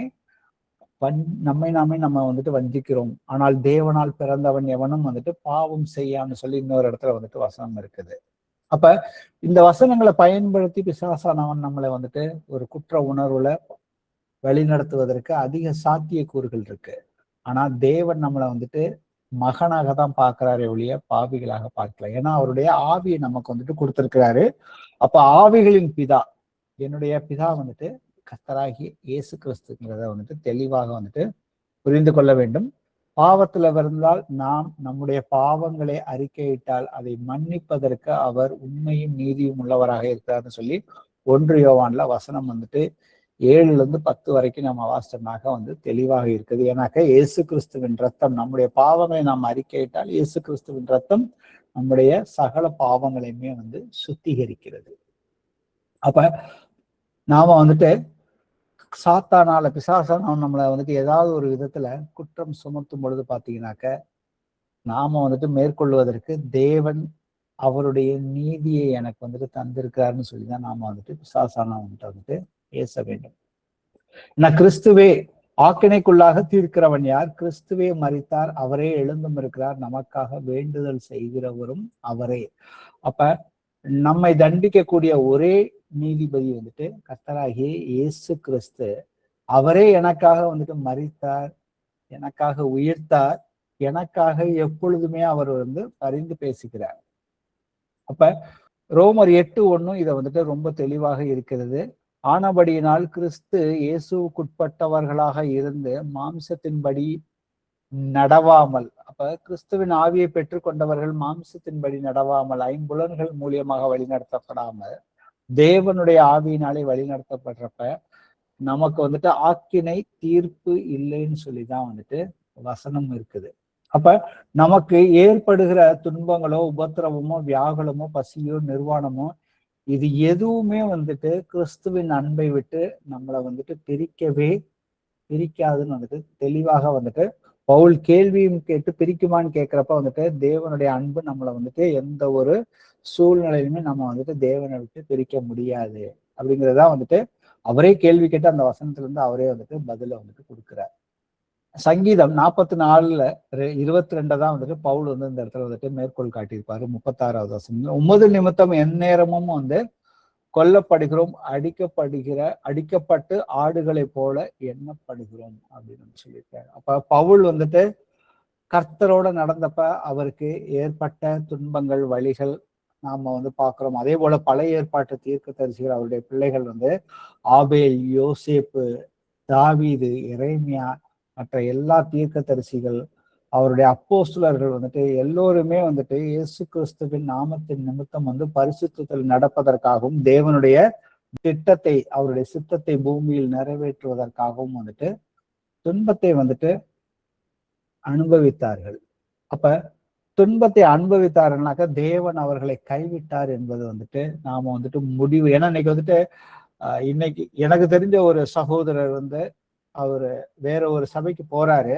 ஆனா அவர் வந்து சத்தியத்தை ஏத்துக்கிட்டாரு. ஏத்துக்கிட்டதுக்கு அப்புறம் வந்து ஞானஸ்தானம் எடுங்க அப்படின்னு சொல்லி கேட்கிறப்ப வந்துட்டு அவங்க சபையில ஒரு தவறான போதனையை வந்து கொடுத்துருக்காங்க. கொஞ்சம் அவசரப்படாதீங்க, நீங்க ஞானஸ்தானம் எடுத்துட்டீங்கன்னா உங்களுக்கு அநேக துன்பங்கள், பிரச்சனைகள் வரும். இப்ப இருக்கிற மாதிரி நீங்க வந்துட்டு உங்க வாழ்க்கை வந்துட்டு நன்றாக போகாது, இன்னும் வந்து பிரச்சனைகள் அதிகமாகும் அப்படின்னு சொல்லி ஒரு தவறான ஒரு போதனையை வந்து கொடுத்து அவருடைய ஞானஸ்தானம் எடுக்கிறதுக்கே அவருக்கு வந்து ஒரு பயமா வந்துட்டு இருக்கிறது. சோ அப்ப தேவனுடைய வசனம் என்ன சொல்லுது, அவருடைய வாக்குத்தத்தம் என்ன சொல்லுது, எல்லாமே பாத்தீங்கன்னாக்க நம்ம எல்லோருமே வந்து கிறிஸ்துவின் சாயலாக, தம்முடைய குமாரனுடைய சாயலாக நாம வந்து ஒப்பாக மாறுவதற்காக தான் அவர் வந்துட்டு அவருடைய ஆவியை வந்துட்டு கொடுத்திருக்கார். அப்ப அவர் தேவன், அதே போல இன்னொரு வாக்குத்தத்தம் கொடுத்திருக்காரு, தேவன் நம் பட்சத்தில் இருந்தால் அவர் நம்ம எதிர்த்து நிற்பவன் யாருன்னு சொல்லியிருக்காரு. அப்ப இந்த வசனத்தை நாம வந்துட்டு சரியான விதத்துல வந்துட்டு புரிந்து கொள்ள வேண்டும் என்பதுதான் வந்துட்டு, அதை ஆவிக்குரிய ரீதியில வந்துட்டு நாம வந்துட்டு புரிந்து கொள்ள வேண்டும். அப்ப இவைகள் எல்லாவற்றிலும், வசனம் 37 சொல்லுது, இவைகள் எல்லாவற்றிலும் நாம் நம்மில் அன்பு கூறுகிறவராலே முற்றும் ஜெயம் கொள்ளுகிறவர்களாக இருக்கிறோம் என்று சொல்லியிருக்கிறார். அப்ப அந்த ஜெயம் என்பது பாத்தீங்கன்னாக்கா ஒரு முழுமையான ஒரு வெற்றி. நமக்கு துன்பம் வந்தாலும் நமக்கு அதுல இருந்து முழுமையான ஒரு வெற்றி உண்டு அப்படிங்கிறத அந்த துன்பம் ஒரு தற்காலிகமானதுதான். அது என்னைக்குமே நிரந்தரம் கிடையவே கிடையாது. அதையும் நாம புரிந்து கொள்ள வேண்டும். அதற்கு நம்ம உதாரணமாக பார்த்தது யோசேப்புடைய வாழ்க்கையில கர்த்தர் அவனுக்கு ஒரு 17 வயதுலதான் அவனுக்கு பிரச்சனை ஆரம்பித்தது. அவனுடைய சகோதரர்கள் அவனை விற்றார்கள். அதற்கப்புறம் 30 வயசு வரைக்கும் அவன் அநேகமான பாடுகள் வழியாக தான் அவன் பயணப்பட்டுக்கிட்டே இருந்தான். ஆனா இறுதியில ஆனா அந்த எல்லா நேரங்களிலும், அந்த துன்பமான நேரங்களிலும் கர்த்தர் அவர் கூட இருந்ததை அவர் உணர்ந்ததுனாலதான் சிறைச்சாலையில இருக்கும் பொழுதும் சரி, அந்த போத்திபாரின் மனைவி தவறான உறவுக்கு அழைக்கும் பொழுது அவர் பேசின அந்த வார்த்தைகள், நான் தேவனுக்கு இந்த வீட்டுல என்ன எனக்கு எல்லா அதிகாரமும் இருக்குது, என்னுடைய எஜமானி என்கிட்ட எல்லாத்தையுமே கொடுத்துட்டு தான் போயிருக்காரு, ஆனா நான் தேவனுக்கு எதிராக எந்த ஒரு நேரத்திலும் பாவம் செய்ய மாட்டேன் அப்படின்னு சொல்லிட்டு அவன் தேவனுக்கு பயந்து நடக்க ஆரம்பிச்சான். அதற்காக சிறையில் அடைக்கப்பட்டப்ப அந்த சிறைச்சாலையிலுமே கர்த்தர் அவன் கூட இருந்து அங்கேயும் பெரிய காரியங்களை, அவன் செய்கிற காரியங்களை எல்லாத்தையுமே நன்மையானதாவே அந்த சிறைச்சாலையிலுமே மாற்றினார். இதே மாதிரியான ஒரு சம்பவம் தான் பவுலுக்கும் நடக்குது. பவுலும் சீலாவும் சிறைச்சாலையில இருக்கும் பொழுது அங்க அவர்களை அநேக அடிகள் அடிக்கப்பட்டார்கள். தலைகளாக கால்கள் கட்டப்பட்டு தலைகளாக தொங்கினார்கள். ஆனா அந்த நேரத்திலையும் பாத்தீங்கன்னாக்க அவர்கள் அந்த தருணத்திலையும் அந்த இருளான அந்த சூழ்நிலையிலும் கர்த்தரை விட்டு அவர்கள் விலகவே இல்லை. அப்ப அவருடைய ஜெபமும் அந்த துதியும் பாத்தீங்கன்னாக்க அங்க கர்த்தர் அங்க அவர்களுக்குள்ளாக அங்க அந்த சிறைச்சாலைகள் அந்த பூகம்பம் ஏற்பட்டு அந்த சிறைச்சாலைகள் கதவுகள் திறந்தது. அவர்கள் கட்டுகள் முழுக்க அவிழ்க்கப்பட்டது. அதற்கப்புறம் பாத்தீங்கன்னாக்க அந்த சிறை அதிகாரியே யாரு காவலுக்காக நின்றுட்டு இருந்தானா அவனும் அவன் குடும்பமுமே ரட்சிப்புக்குள்ள நடந்தது. ஏன்னா அங்க நடந்த அதிசயத்தை பார்த்து அவனுக்குள்ள ஏற்பட்ட அந்த பயம். அப்ப அங்க ஒரு பவுலுக்கு சுற்றி இருக்கிற அந்த சூழல்கள் சரியில்லாத ஒரு சூழல்கள் தான். ஆனா அந்த சரியில்லாத அந்த சூழல்களுமே கர்த்தர் தன்னுடைய சித்தத்தை முழுமையா நிறைவேற்றினார். அதற்கு பவுல் கர்த்தருடைய கைகளுக்குள்ளாக கரங்களில் அவர் தன்னை முழுமையாக ஒப்பு கொடுத்து அவருடைய வழி நடத்துவதன்படி அவருடைய வார்த்தையின்படி நடந்ததுனால அங்க அநேகர் ரட்சிப்புக்குள்ள வந்தாங்கிறத பாக்குறோம். அப்ப எதுவுமே 38, 39 அந்த வசனங்களை நாம பார்த்தோம்னாக்க எதுவுமே நம்மளை தேவனுடைய அன்பை விட்டு பிரிக்க முடியாதுன்னு சொல்லி ஒரு பெரிய லிஸ்டே இந்த இடத்துல சொல்லியிருப்பாரு. மரணமானாலும் ஜீவனானாலும் தேவ தூதர்களானாலும் அதிகாரங்களானாலும் வல்லமைகளானாலும் நிகழ்காரியங்களானாலும் வருங்காரியங்களானாலும் உயர்வானாலும் தாழ்வானாலும் இப்ப எதுவுமே நம்ம எந்த ஒரு சூழல்ல இருந்தாலும் தேவனுடைய அன்பை விட்டு நம்மளை கர்த்தர் பிரியவே மாட்டாரு. நாம அவர் கூட தொடர்ந்து பயணம் செய்யும் பொழுது. அப்ப நாம இவ்வளவு நேரம் அந்த பார்த்த அந்த ரோமர் 8 28 39 அதுக்கப்புறம் 39 வரைக்கும் பார்த்தோம்னாக்க அது ஒரு தொடர்ச்சியான ஒரே வசனம் தான். ஆக்சுவலா பாத்தீங்கன்னா தேவன் நமக்காக செயல்படுகிறார். அது எதற்காகனாக்க நாம எல்லோருமே கிறிஸ்துவின் சாயலாக நாம கர்த்தர் நம்மளை பரிசுத்த ஆவியினால நம்ம அனுதினமும் மகிமையின் மேல் மகிமையா நம்மளை மாற்றிக்கொண்டு இருக்கிறார். நாம அதற்கு நாம முழுமையாக நம்முடைய ஆவி ஆத்மா சரீரத்தை ஒப்பு கொடுக்க வேண்டும். அதற்காக தான் கர்த்தர் நம்மளை அழைத்திருக்கிறார், நீதிமான்களாக்கி இருக்கிறார், மகிமைப்படுத்தி இருக்கிறார். தேவன் நம் பக்கத்தில் இருக்கும் பொழுது நமக்கு விரோதமாக இருப்பவன் யாருன்னு சொல்லி அந்த வசனம் முடிகிறது. அப்ப அதற்காக தான் நமக்கு தன்னுடைய குமாரனையுமே ஒப்பு கொடுத்தார். நம்ம மேல யாருமே குற்றம் சாட்டுவதற்கு அதிகாரமே கிடையாது. அப்படி குற்றம் சாட்டினாலும் சரி, கண்டனம் தெரிவித்தாலும் கிறிஸ்துவின் அன்பை விட்டு நம்மளை யாராலையுமே பிரிக்க முடியாது. வாசிப்பவங்க கடைசி வசனமா யோவான்ல 10வது அதிகாரத்துல 28, 29 நான் அவைகளுக்கு நித்திய ஜீவனை கொடுக்கிறேன், அவைகள் ஒரு காலமும் கெட்டு போவதில்லை, ஒருவனும் அவைகளை என் கையிலிருந்து பறித்து கொள்வதும் இல்லை. அவைகளை எனக்கு தந்த என் பிதா எல்லோரிலுமே பெரியவராய் இருக்கிறார். அவைகளை என் பிதாவின் கையிலிருந்து பறித்து கொள்ள ஒருவனாலும் கூடாது. அப்ப கர்த்தர் நமக்குள்ளாக அவர் வந்துட்டு வாசம் செய்கிறார். நானே வந்துட்டு தேவனுடைய ஆலயமாக இருக்கிறேன். அப்ப தேவனுடைய ஆலயமாக இருக்கும் பொழுது பாத்தீங்கன்னாக்க, அப்ப நம்மளுடைய சிந்தனைகள், சொல், செயல் எல்லாவற்றிலுமே வந்துட்டு கர்த்தராகிய இயேசு கிறிஸ்துவை நாம வந்துட்டு பிரதிபலிக்கும் பொழுது பாத்தீங்கன்னாக்க, தேவன் நம்ம கூட இருந்து எல்லாவற்றையுமே நன்மையாக வந்துட்டு மாற்றுகிறதுக்கு வல்லவராக இருக்கிறார். அவருடைய சித்தம் வந்துட்டு பூமியில நம் மூலம் வந்துட்டு செயல்படும். அதற்காக தான் கர்த்தர் நம்மளை வந்துட்டு உப்பாகவும் ஒளியாகவும் வச்சிருக்கிறார். Price the Lord brothers and sisters. எங்கள் கர்த்தராகிய இயேசுவே, அப்பா பிதாவே, உம்மை போற்றுகிறோம், உம்மை வாழ்த்துகிறோம், உம்மை ஆராதிக்கின்றோம், உமக்கு நன்றி செலுத்துகிறோம். அப்பா இயேசுவே, நீர் பரிசுத்தர், என்றென்றுமே பரிசுத்தராக இருக்கிறீங்கப்பா. எங்கள் எல்லோரையுமே உம்முடைய பிள்ளையாக தெரிந்து கொண்டு எங்களுக்கு அநேக வாக்கு தத்தங்களை கொடுத்திருக்கிறீங்கப்பா. அதுல பெரிய வாக்கு தத்தமாக அந்த நித்திய ஜீவனை எங்களுக்கு வாக்களித்திருக்கிறீங்கப்பா. அதை நாங்கள் சுதந்திரித்துக் கொள்வதற்காக நாங்கள் அனுதினமும் அப்பா உம்முடைய ஆவியினாலே, உம்முடைய வார்த்தையினாலே நாங்க வந்துட்டு நீங்க எங்களை வழி நடத்திக்கிட்டு வரீங்கப்பா. அதற்கு எங்களுக்கு நாங்கள் உற்சாகத்துடனே எப்பொழுதுமே நடப்பதற்காக இந்த ரோமர்ல இன்னைக்கு எங்களுக்கு நீங்க கொடுத்த வார்த்தையின்படி பாத்தீங்கன்னாக்க, ரோமர் 8:28 வரைக்கும் எங்களுக்கு வந்துட்டு ஒரு வாக்குறுதி கொடுத்திருக்கிறீங்க. சகலமும் வந்துட்டு நன்மைக்கு ஏதுவாக நடக்கிறது என்று நாங்க வந்துட்டு முழுமையாக விசுவசிக்கிறோம். அப்பா, இன்னைக்கு எங்களுடைய சூழ்நிலைகள் எப்படி இருந்தாலும் அந்த காரியங்கள் எங்களுக்கு வந்துட்டு புரியாம இருக்கலாம். ஏன்னா யோசேப்புக்கு என்ன நடந்ததோ அதே போல எங்களுக்கு சில காரியங்கள் வந்துட்டு நாங்கள் வந்து விரும்பாத காரியங்கள் கூட இன்னைக்கு நடந்து கொண்டு இருக்கலாமப்பா. ஆனால் நீர் எல்லாவற்றையுமே உம்முடைய சித்தத்துக்கு அதை மாற்றக்கூடியவர். அது எப்படி போகுது என்பதை நாங்கள் வந்து புரிந்து கொள்ளாமல் இருக்கிறோமாப்பா. ஆனால் நாங்க எல்லாவற்றையுமே நாங்க வந்துட்டு உம்மிடத்துல வந்துட்டு ஒப்படைக்கிறோம் அப்பா. ஏன்னா எங்களுடைய இலக்கு, நீங்க எங்களுக்கு நிர்ணயிச்சிருக்கிற இலக்கு முன்னறிந்து முன் குறித்திருக்கிறீங்கப்பா. நாங்க வந்துட்டு இயேசு கிறிஸ்துவின் சாயலுக்கு ஒப்பாக இருப்பதற்காக நாங்கள் வந்து எந்த காரியத்தினாலாவது, எங்களுடைய சிந்தனையினாலாவது, எங்களுடைய சொல்லினாலாவது, எங்களுடைய செயல்கள் மூலியமாக நாங்கள் உமக்கு ஏதாவது விரோதமாக பாவம் செய்ததால் அப்பா தகப்பனே, நீங்கள் எங்களை வந்துட்டு தயவாய் மன்னிக்கும்படியாக இந்த நேரத்துல நாங்கள் வந்துட்டு கேட்டிருக்கிறோம் அப்பா. தேவன் என் பட்சத்தில் இருக்கிறாரப்பா. நீங்க எங்க கூட தான் இருக்கிறீங்க. இன்னைக்கு எங்களை வந்து எப்பொழுதுமே கைவிட மாட்டீங்கன்னு சொல்லியிருக்கீங்கப்பா. ஏன்னா வாக்கு தத்தம் பண்ணினவர் வந்துட்டு இன்னார் என்று அறிவன் பவுல் சொல்லியிருக்கிறாரப்பா. அந்த வார்த்தையை நாங்கள் விசுவசிக்கிறோம் அப்பா. நீங்க வந்துட்டு எங்களுக்கு எல்லா காரியங்களையுமே ஜெயமாக மாற்றக்கூடிய வல்லமை உள்ளவர். உம்மால் கூடாத காரியம் ஒன்றுமே இல்லை என்பதை நாங்கள் முழுமையாக விசுவசிக்கிறோம் அப்பா. தேவன் என் பட்சத்தில் இருந்தால் என்னை எதிர்த்து நிற்பவன் யாருமே கிடையாது.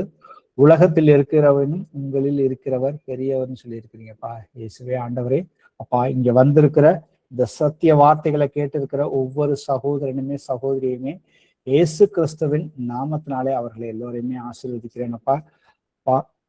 நம்முடைய வருகையானது மிகவும் சமீபமாக இருக்கிறது. இன்று உலகத்துல வந்துட்டு யுத்தங்கள் வந்துட்டு தொடர்ந்து நடந்து கொண்டே இருக்கிறதப்பா. இது எங்க போய் முடியும் என்பது நீரே அறிவீர். ஆனா அதற்குரிய அந்த வார்த்தைகளை எங்களுக்கு தீர்க்க தரிசனமாக வெளிப்படுத்திருக்கிறீங்கப்பா. அதை நாங்கள் புரிந்து கொண்டு ஞானமாக நாங்கள் நடந்து எங்கள் நேரத்தை வந்துட்டு உமக்கு முழுமையாக ஒப்பு கொடுத்து நாங்கள் வந்து சுவிசேஷத்தை வந்துட்டு எவ்வளவுக்கு எவ்வளவு உமக்கு சித்தமானவர்களுக்கு நாங்க போய் சொல்லுவதற்கு இங்கே வந்திருக்கிற கேட்டிருக்கிற உமக்கு பிரியமாக ஊழியம் செய்யற ஒவ்வொரு பிள்ளைகளுக்கும் நீங்க வந்துட்டு அவர்களுக்கு ஆத்துமாக்களை காட்டும்படியாகவும் அவர்களுக்கு சுவிசேஷத்தின் பாதைகளை வந்துட்டு திறந்து கொடுக்கும்படியாக இந்த நேரத்தில் ஜெபிக்கிறோமப்பா. எங்களுக்கு எதிராக போராடுகிற எல்லா அசுத்தாவின் கிரியைகளையுமே இயேசு கிறிஸ்துவின் நாமத்தினால முழுமையாக எங்களை விட்டு வெளியே போயின்ற கட்டளை எடுக்கிறோம். இயேசுவே ஆண்டவரே, உம்முடைய ஆவியினாலே எங்களை வழிநடத்துற கிருபைக்காக உமக்கு நன்றி செலுத்தி எங்களுடைய எல்லா ஜெபங்களையுமே இயேசு கிறிஸ்துவின் நாமத்தினால ஏறெடுக்கிறோம் இந்த ஜீவனுள்ள நல்ல பிதாவே, ஆமென். கேக்குதுங்க பிரதர், சொல்லுங்க. ஒரு மரணத்தின் விளிம்புல இருக்கிறார் ஒரு ஆளு. சொல்லுங்க பிரதர். அவரு ஒன் சைடு கம்ப்ளீட்டும் செயலிழந்து போச்சு, ஸ்ட்ரோக் ஆயிடுச்சு. காலு லெஃப்ட் சைடு கம்ப்ளீட்டும். மூளையிலையும் கொஞ்சம் பாதிப்பு இருக்கு. கான்சியஸ் வந்து 50% தான் இருக்குது. சரிங்க brother. அவரு ஒரு 2-3 வாட்டி சுவிசேஷம் நான் சொல்லியிருக்கேன் அவருக்கு. இயேசு கிறிஸ்துவ நான் நேசிக்கிறேன்னு சொல்லி இருக்கிறார் அவர். ஆனா இது வரைக்கும் கொண்டதில்லை. ஒரு 2 வருஷத்துக்கு முன்னாடி சுவிசேஷம் நான் சென்னையில வச்சு அறிவிச்சிருக்கிறேன். இயேசு கிறிஸ்து மெய்யான தேவன். அப்புறம் அவரை விசுவசிங்க, அவரை நம்புங்க. நமக்காக அவர் பாடுபட்டு சிலுவையில் அவரை அரைஞ்சி அவர் நமக்காக நம்ம பாவங்களுக்காக மரிச்சிருக்காருன்னு சுவிசேஷம் நிறைய சொல்லியிருக்கிறேன். எல்லாத்தையும் அழகா கேட்டிருக்கிறாரு. ரொம்ப சாஃப்ட் மைண்டு அந்த ஆளு, கோவமா பேச மாட்டாரு, எல்லாத்தையும் ஏத்துக்கிட்டாரு. ஆனா இது வரைக்கும் இயேசு கிறிஸ்துவ உண்மையா ஏற்றுக்கிடல அவரு. ஆனா இயேசு கிறிஸ்துவ தெரியும். அவருக்கு இயேசு கிறிஸ்துவ பற்றி நல்லா நிறைய பேர் சொல்லி கொடுத்திருக்கிறாங்க. இயேசு கிறிஸ்துவ பற்றி நல்லா அறிஞ்சிருக்கிறாரு. இயேசு கிறிஸ்துவ அவரு முழு மனதோட இயேசு கிறிஸ்துவ தெய்வம்னு விசுவசிக்காம இருக்கிறாரு. இப்ப அதனால தானே எனக்கு தெரியல. ஆளு வந்து சுகர் பேஷண்ட் பிரதர். சரிங்க. ஆமா, சுகர் பேஷண்ட்னா கிட்டத்தட்ட ஒரு 20 இயர்ஸா அவரு சுகர் பேஷண்ட். அவரு ட்ரிங்க்ஸ் கிடையாது, சிகரெட் அதிகமா யூஸ் பண்ணுவாரு. டாக்டர்கிட்ட கொண்டு காட்டியிருக்கு. ரொம்ப சீரியஸா இருந்து அட்மிட் பண்ணி டாக்டர்ஸ் அட்வைஸ் பண்ணி இருக்கிறாங்க, சிகரெட் எல்லாம் நிப்பாட்டிருங்கன்னு சொல்லி இருக்கிறாங்க. ஆனா என்ன, எனக்கு தான் தெரியுது இதனுடைய ரூட்டுகள். இவர் இயேசு கிறிஸ்து நிச்சயம் ஏற்றுக்கொண்டா கர்த்தர் நிச்சயம் இவருக்கு விடுதலை கொடுப்பாரு. இப்ப வந்து வீட்டுல அட்மிட் பண்ணி வீட்டுல வந்து சேர்ந்துட்டாங்க. டிஸ்சார்ஜ் ஆகி வீட்டுல இருக்கிறாரு. ஒரு 3 நாள் ஹாஸ்பிட்டல்ல இருந்தாரு. சாதா வார்டுல இருந்தார், ஐசி வார்டுல ஒண்ணும் இல்லை. ஆனா நடக்கலாம் முடியாது. ஒரு சைடு லெஃப்ட் சைடு கம்ப்ளீட், காலு கை ஒன் சைடு கம்ப்ளீட்டும் அப்படியே ஸ்ட்ரோக் ஆகி இதாயிட்டு. அப்புறம் மூளையிலையும் கான்சியஸ் பாதி தான் இருக்கு பிரதர். அவருக்கு நினைவெல்லாம் இல்லை, பாதியில கொஞ்சம் தான் இருக்குது. பேசுறாரு, அவ்வளவுதான். இந்த மாதிரி இந்த கிரிட்டிக்கல் ஸ்டேஜ் இருக்கக்கூடிய இந்த மனுஷனுக்கு எல்லாருமா கூடி அநேகர் ஜெபிக்கும் போது, ஒருமனப்பட்டு ஜெபிக்கும் போது கர்த்தர் நிச்சயம் அவரை விடுதலை ஆக்குவாரு. சுவிசேஷம் அறிவிக்கிறதுக்கு சீக்கிரத்துல அவரை பார்த்து நான் போலாம்னு இருக்கிறேன். ஒரு பேர் வந்து அன்பரசன். அவர் வந்து யாருன்னா என்னுடைய மகனுடைய மாமனார். சரிங்க. இப்ப நம்ம வந்து சபையா எல்லாருமா சேர்ந்து ஒருமனப்பட்டு நாம சகோதரருடைய அந்த சகோதரர் அன்பரசன் ஏற்கனவே வந்து சகோதரர் ரவி பிரதர் வந்து அவருக்கு சுவிசேஷம் வந்து அறிவித்திருக்கிறாரு. கர்த்தர் வந்து நமக்கு வந்து சபையார் அனைவருக்குமே யார் யார் நம்ம அவரை சொந்த ரட்சகராக ஏற்றுக்கொண்டோமோ நம்ம எல்லோருக்குமே வந்து கர்த்தர் வந்துட்டு அதிகாரத்தை வந்துட்டு கொடுத்திருக்கிறாரு. ஏன்னா அந்த அதிகாரத்தை நாம வந்துட்டு பயன்படுத்தி ஒருமனப்பட்டு இந்த நேரத்துல சகோதரருக்காக ஜெபிப்போம். அவருடைய இருதயத்தை வந்துட்டு கர்த்தர் வந்துட்டு திறந்து கொடுக்கவும், அவருடைய கட்டுகள் முழுமையாக அவர் வந்துட்டு விடுதலையாகி இயேசு கிறிஸ்துவின் அந்த அந்த மகிமையை வந்துட்டு அவர் வந்துட்டு முழுமையாக புரிந்து கொண்டு, அவருடைய அன்பை புரிந்து கொண்டு அவர் நித்தியத்துக்குள்ள வந்து பிரவேசிப்பதற்கு நாம வந்துட்டு ஒருமனப்பட்டு ஜெபம் பண்ணுவோம். எங்கள் கர்த்தராகிய இயேசுவே, எங்கள் அப்பா பிதாவே, இதோ சகோதரர் அன்பரசனுக்காக நன்றி செலுத்தி அவரை இயேசு கிறிஸ்துவின் நாமத்தினால ஆசீர்வதிக்கிறோம். அப்பா இயேசுவே, ஜீவன் உள்ளவரே, உங்களுடைய ஜீவனை குறித்து சகோதரர் ரவி பிரதர் வந்து அவர் ஏற்கனவே அவருக்கு வந்துட்டு சுவிசேஷமாக வந்துட்டு சொல்லியிருக்கிறாரப்பா. அவர் அதை வந்துட்டு முழுமையாக எதிர்க்கவில்லை. அவர் இருதயத்துல உம்முடைய வார்த்தைகள் வந்து இருக்குதப்பா, அதை நீர் அறிவீர் என்பதை நாங்கள் முழுமையாக விசுவசிக்கிறோம். இயேசுவே, உம்மால் கூடாத காரியம் ஒன்றுமே இல்லப்பா. நீங்க எங்களுக்கு நீங்க உங்களுடைய வார்த்தையில வந்துட்டு சொல்லியிருக்கிறீங்கப்பா, வியாதியஸ்தர்கள் மேல கைகளை வையுங்கள், அவர்கள் வந்து சொஸ்தமாவார்கள், பிசாசை துரத்துவார்கள் வந்து சொல்லியிருக்கிறீங்கப்பா. அந்த அதிகாரத்தை எங்களுக்குள் இருக்கிறவர் நீர் தானப்பா. இயேசு கிறிஸ்துவின் நாமத்தினால சகோதரர் அன்பரசனுக்கு அந்த ஒரு சைடு வந்துட்டு அவர் வந்து கையையுமே காலையுமே கட்டி வைத்திருக்கிற அசுத்தாவியை இயேசு கிறிஸ்துவின் நாமத்தினால முற்றிலுமாக சகோதரன் அன்பரசனை விட்டு வெளியே வா என்று கட்டளை இடுகிறேன். இயேசு கிறிஸ்துவின் நாமத்தினால அவருக்கு அந்த ஞாபக சக்தியையுமே அதே போல வந்துட்டு அவர் அந்த சிகரெட்டு குடிக்கிற அந்த அடிமைத்தனத்திலிருந்து குடிக்க வைக்கிற அந்த அசுத்தாவியை இயேசு கிறிஸ்துவின் நாமத்தினால வெளியே போய் என்று உனக்கு கட்டளையிடுகிறேன். அவருடைய சரீரத்துல இருப்பதற்கு எந்த அதிகாரமும் இல்லை. இயேசு கிறிஸ்துவின் தழும்புகளால சகோதரர் ஆவியிலும் அவருடைய சரீரத்திலும் முழுமையான சுகத்தை பெற்று விட்டார் என்று நாங்கள் ஒரு சபையாக இந்த நேரத்துல அறிக்கை செய்கிறோம். அப்பா ஏசப்பா, உங்களுடைய நாமம் அவர் பெற்றுக்கொண்ட அந்த சுகத்தின் மூலியமாக மகிமைப்பட்டதற்காக நாங்கள் உமக்கு நன்றி செலுத்தி, சகோதரர் கண்டிப்பா ஒரு நாளைக்கு சாட்சியாக சொல்லுவார். அந்த கிருபைக்காக உமக்கு நன்றி செலுத்தி எங்களுடைய ஜெபத்தை எடுக்கிறோம் இந்த ஜீவனுள்ள நல்ல பிதாவே. Amen. Amen. Amen. Thank you brother. Thank you. Praise the lord. Praise the Lord.